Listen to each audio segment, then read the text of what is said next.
मुल्क में कोरोना के वार थम न सके। 24 घंटों में 28 नए केसेस रिपोर्ट। मरीजों की तादाद 1000 हो गई। 5 की हालत तशवीशनाक। सिंध में 413, पंजाब में 296 केसेस, बलूचिस्तान में 5 नए मरीज रिपोर्ट। तादाद 115 हो गई।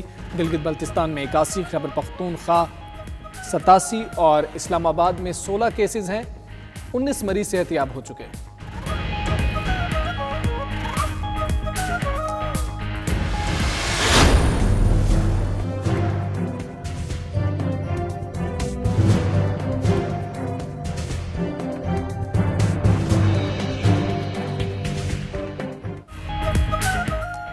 कोरोना का फैलाव रोकने के लिए सिंध, पंजाब, बलूचिस्तान और आज़ाद कश्मीर में मुकम्मल लॉकडाउन। खैबर पख्तूनख्वा में जुज़वी बंदिश। इस्लामाबाद को भी जुज़वी तौर पर लॉकडाउन कर दिया गया। मार्केटें, शॉपिंग मॉल्स और रेस्टोरेंट्स और निजी दफातर बंद। सिंध हुकूमत ने लॉकडाउन की पाबंदियां मजीद सख्त कर दी। रात 8 बजे से सुबह 8 बजे तक मेडिकल स्टोर्स के सिवा तमाम दुकानें बंद रहेंगी।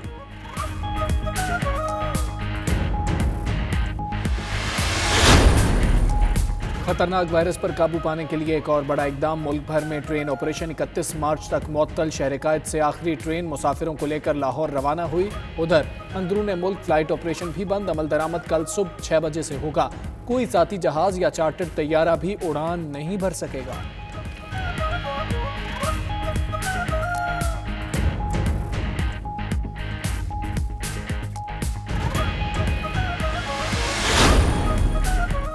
कोरोना छुपा हुआ दुश्मन है, इससे बचें। आवाम घरों में बैठे, मिलना जुलना बंद कर दें। फिरदौस आशिक अफवान कहती हैं, वज़ीर आज़म ने कोरोना चैलेंज से निमटने के लिए जामे कौमी हिकमत अमली का ऐलान किया। पैकेज में इमरान खान की अपने कौम और गरीबों के लिए एहसास की झलक है। माशरे के तमाम तबकात को मद्देनजर रखते हुए इकदाम उठाया।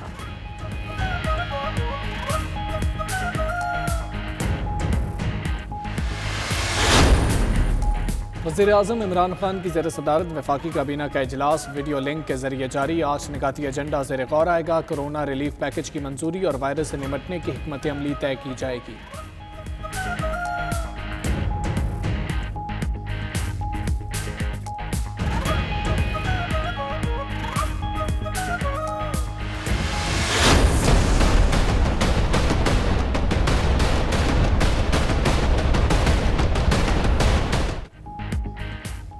पेट्रोलियम मसनूआत की कीमतों में 15 रुपये लीटर तक कमी हो गई। पेट्रोल की नई कीमत 96 रुपये 60 पैसे।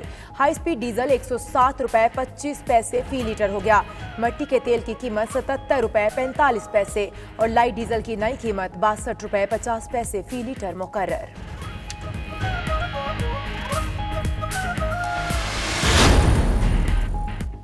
लॉकडाउन से मुतासर 70 लाख गरीबों को 3000 रुपये माहाना वजीफा दिया जाएगा। यूटिलिटी स्टोर्स और मेडिकल वर्कर्स के लिए 50-50 अरब रुपए मुख्तस। यूटिलिटी बिल्स भी 3 एक साथ में अदा किए जा सकेंगे।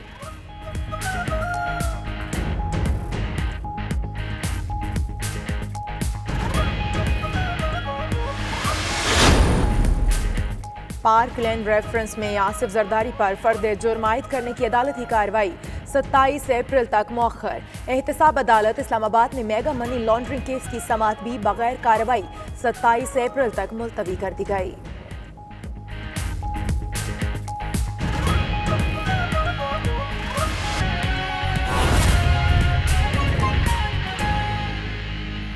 मैनचेस्टर में कोरोना वायरस के बढ़ने के खतरे के पेश नज़र सार्फिन ने रोज़मर्रा खाने पीने की अशिया ज़ख़ीरा करना शुरू कर दी।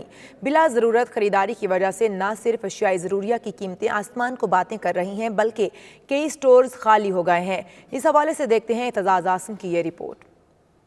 बरतानिया भर में कोरोना वायरस के वार जारी हैं। मैनचेस्टर में अभी इस हवाले से शहरियों में खासी बेचैनी पाई जाती है। यही वजह है शहरियों ने अफरा तफरी में अशिया ज़रूरिया की खरीदारी शुरू कर दी है। कई स्टोर्स पर शहरियों ने धावा बोलकर जरूरत से जायद खरीदारी की। न सिर्फ स्टॉक खत्म हुआ बल्कि अशिया की कीमतें भी बढ़ गयी। अल्हम्दुलिल्लाह हर चीज़ मौजूद है स्टोर पे।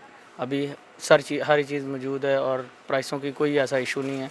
जो लोगों को ज़्यादा ये होता है कि प्राइसें ऊपर की हैं, ऐसा कोई इशू नहीं है। Everybody knows it's all of a sudden it's happened. Initially we've been okay, but जब हमने invoices देखी, we placed the order, so prices काफ़ी हाई थी suppliers की, तो हमें मजबूरन जो है ना उसको इंक्रीज़ करना पड़ा। कोरोना वायरस की वजह से कस्टमर बहुत पैनिक हो गए हैं और हम पूरी कोशिश कर रहे हैं कि उनको जो सामान चाहिए मिले। हमने लिमिट भी रखी है कस्टमरों के लिए कि उनको सबको सामान मिले। मुकामी सुपर स्टोर के डायरेक्टर बिलाल ने इस सूरत हाल के हवाले से 92 न्यूज से गुफ्तगू करते हुए कहा कि बेतहाशा खरीदारी पर होलसेल सप्लायर ने ज्यादा मांग की वजह से तरसीली लागत बढ़ा दी, जिसकी वजह से अशिया खुर्दनोश महंगी हो गई हैं। बहुत ज़्यादा पैनिक बाइंग लोगों ने की है। जिधर वो लोग एक हफ्ते की शॉपिंग करते थे या हफ्ते में 2 दफ़ा करते थे, उन्होंने 5-6 माह की बल्क बाइंग कर ली थी। ये तकरीबन 10 से 12 दिन पहले शुरू किया था। 6 दिन पहले हमने रिस्ट्रिक्शन लगाई हैं। उस वक्त तकरीबन काफ़ी हमारा स्टॉक बिल्कुल लो हो गया था। जब हमने ज़्यादा डिमांड की है, जिस और स्टोरों ने किया है सप्लायर से, उन्होंने प्राइसेस रेज़ किए। जिस मैं आपको ऑफिस में पहले दिखा रहा था इनवॉइसेस स्टॉक काफ़ी जहाँ मीट हो गया, वेजिटेबल्स हो गए और भी आइटम्स उन्होंने ज़्यादा प्राइसेस चार्ज किए हैं। इस वक्त हम सप्लायर्स के साथ काफ़ी जिद्दोजहद कर रहे हैं, उनको कह रहे हैं कि आपको ये प्राइसेस ऐसे बढ़ाने नहीं चाहिए और हम उनसे नेगोशिएट करें। स्टोर डायरेक्टर का कहना था इनकी खरीदो फरोख्त का रेट बाकी होलसेल मार्केट से मुख्तलिफ होता है। बरतानिया की अक्सर national food chain wholesale market में सालाना के हिसाब से एक कीमत का तयन करते हैं, जबकि इन्हें हफ्ता या महीनावार कीमत का तयन करना होता है। यूके में जो सा प्रोडक्ट्स हैं, जो से होलसेलर्स हैं, हम रिटेलर हैं, हम होलसेल से लेते हैं वीकली बेसिस पे। हमारा जितना सुपर मार्केट्स के उनका पूरे साल का कॉन्ट्रैक्ट होता है, प्राइस अप और डाउन होए हम वीकली लेवल पे लेते हैं या ज़्यादा से ज़्यादा हो कि 2 वीक्स या मंथली। तो उनके पास स्टॉक होता है कि 3 to 4 मंथ्स का स्टॉक होता है। और जितना यूके गवर्नमेंट ने रीअश्योर किया लोगों को कि सामान आता रहेगा, स्लोली सप्लाई चेन से वो आता रहेगा और हम अपने स्टॉक रिप्लेनिश करें।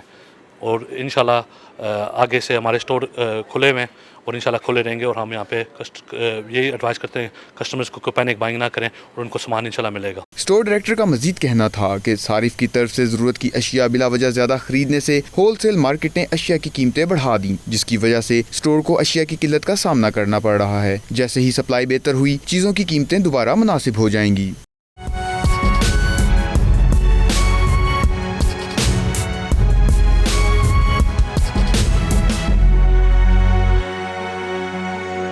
फ़ज़ाई ऑपरेशन मंसूख होने से बैंकॉक के एयरपोर्ट पर 51 पाकिस्तानी फंस कर रह गए। मुसाफिरों में ख़वातीन और बच्चे भी शामिल हैं। उन्होंने पाकिस्तान हुकूमत से अपील की है कि बेशक हुकूमत उन्हें पाकिस्तान बुलाकर 14 दिन के लिए करंतना में रखे, लेकिन बैंकॉक एयरपोर्ट से निकाले। तफसीलात के लिए देखते हैं इमरान यूसुफ की ये रिपोर्ट। ये तमाम मुसाफिर कोरिया, जापान, मलेशिया, ऑस्ट्रेलिया और दूसरे ममालिक से पाकिस्तान जा रहे थे और बैंकॉक में ट्रांजिट की वजह से रुके थे, लेकिन हुकूमत के फ़िज़ाई ऑपरेशन मुअत्तल करने के फैसले की वजह से यहीं पर मौलिक होकर रह गए और सख्त परेशानी के आलम में हैं। मुसाफिरों में ख़वातीन और बच्चे भी शामिल हैं। 50 पाकिस्तानी 21 तारीख से यहाँ पे बैंकॉक थाईलैंड के एयरपोर्ट के ऊपर मौजूद हैं। हमारी फ़्लाइट स्केड्यूल थी 21 मार्च को 6:45 पे, लेकिन हमें 10 मिनट जब रहते थे हम ऑन बोर्ड जाने ही वाले थे कि पता चलता है कि हमारी फ़्लाइट कैंसिल हो चुकी है। एयरलाइन हमें कोई सपोर्ट नहीं कर सकती क्योंकि ये उनकी गलती नहीं थी। गवर्नमेंट ऑफ पाकिस्तान ने लास्ट मोमेंट पे ये डिसीजन लिया बगैर ये सोचे कि यहाँ पे हम लोग क्या करेंगे। अब हम वीज़ा भी नहीं मिल सकता। हमने एम्बेसी के साथ कांटेक्ट किया, थाईलैंड में पाकिस्तान के एम्बेसी के साथ, और उन्होंने हमें जिस हद तक हो सकता था उन्होंने हमें सपोर्ट करने की कोशिश की है। लाइक मेडिसिन और फूड वगैरह वो प्रोवाइड कर रहे हैं। एयरपोर्ट पर फंसे इन पाकिस्तानी मुसाफिरों ने दरख्वास्त की है कि या तो पाकिस्तानी हुकूमत इनको थाई एयरवेज से आने की इजाज़त दे या फिर इनके लिए कोई और खसूसी परवाज का इंतज़ाम किया जाए। मेरी इमरान खान साहब से और मेरी चीफ ऑफ आर्मी स्टाफ से ये अपील है कि खुदा रहा हमें अपना पाकिस्तानी समझकर हमें वापस बुलाया जाए और हम जिस तरह दुबई और जिस तरह कतर वालों को वहाँ से निकाला गया है, हम उसका शुक्रिया अदा करते हैं। वो भी हमारे पाकिस्तानी भाई थे, लेकिन हम भी उन ही की तरह पाकिस्तानी हैं और हम भी पाकिस्तान कैसे हैं। इस वक्त हमारी जान भी बहुत ज़्यादा उसी तरह कीमती है जिस तरह 22 करोड़ अवाम और की कीमती है। हमें इस वक्त अपनी जान की पड़ी हुई है।